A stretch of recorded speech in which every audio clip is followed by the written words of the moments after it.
వెంకాప్ chicken వెంకాప్ chicken. Hi, వెంకాప్ chicken రెసిపీస్తో నేను మీ స్వర్ణముఖి. ఇవాళ నేను మీతో షేర్ చేసుకునే రెసిపీ వెంకాప్ కడాయి చికెన్.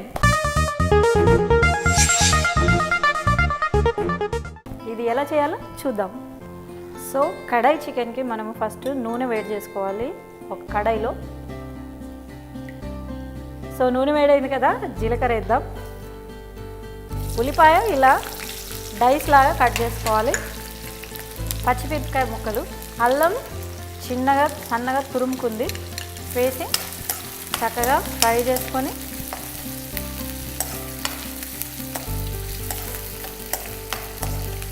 ఇప్పుడు పసుపు వేసి రెడ్ క్యాప్సికమ్ ముక్కలు, ఉల్లి పొరక వేసుకొని ఇవన్నీ చక్కగా ఫ్రై చేసి ఇప్పుడు ఇందులో బోన్లెస్ వెంకాప్ చికెన్ పీసెస్ ఇందులో వేసి ఒక 5 minutes చక్కగా ఫ్రై చేసుకోవాలి.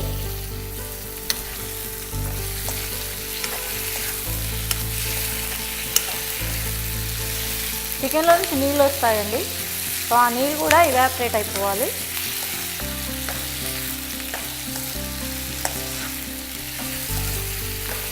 అలా ఫ్రై చేస్తున్నాం కదా. సో ఇప్పుడు ఏం చేయాలంటే ఎండుమిర్చి ఉంది కదా, ఎండుమిర్చిని ఇలా పొడిగా చేసుకొని చక్కగా ఫ్రై చేయాలి.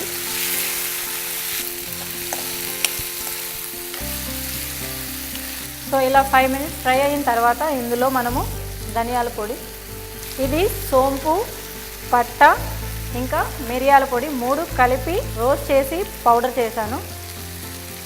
సో అది 1.5 teaspoon వైట్ పెప్పర్ పౌడర్, కారం పొడి వేసి చక్కగా మిక్స్ చేస్తూ ఫ్రై చేయాలి. ఈ చికెన్ పీసెస్కి ఈ పౌడర్స్ అన్నీ మంచిగా కోట్ అయ్యేటట్టు మిక్స్ చేయాలి, ఫ్రై చేసుకోవాలి. సో ఇప్పుడు ఇందులో టేస్ట్కి సరిపడా ఉప్పు వేద్దాం. చింతపండు గుజ్జు 1 teaspoon, 1 teaspoon బెల్లం వేసి వీటన్నిటిని చక్కగా మిక్స్ చేస్తూ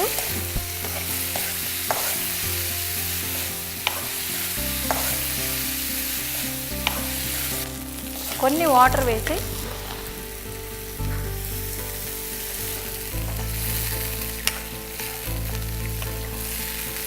సో చికెన్ ఉడికేంత వరకు మనం మూత పెట్టేసి ఉడికిద్దాం. ఓకే,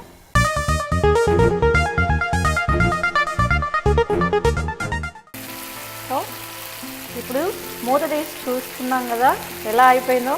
కంప్లీట్గా వాటర్ అంతా ఇంకిపోయింది. కొద్దిగా కొత్తిమీర వేసి ఒకసారి కలుపుదాం. గ్రేవీ మొత్తం చిక్కబడిపోయింది, చికెన్ కూడా ఉడికిపోయింది. వావ్, స్మెల్ మాత్రం సూపర్గా వస్తుంది, అద్రిపోతుంది కడాయి చికెన్.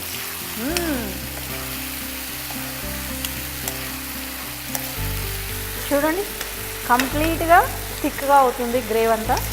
ఇప్పుడు నేను స్టవ్ ఆఫ్ చేస్తున్నాను. మన వెంకాప్ కడాయి చికెన్ రెడీ అయిపోయింది. వావ్, వేడి వేడి వెంకాప్ కడాయి చికెన్ చాలా బాగుంది చూడ్డానికి మాత్రము.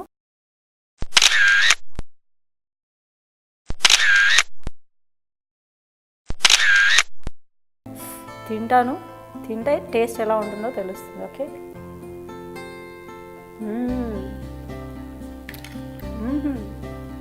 Wow, super.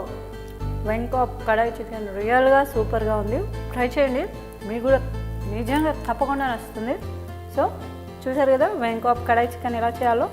వెంకాప్ chicken next recipe వీడియోస్లో మళ్ళీ కలుద్దాం. బాయ్.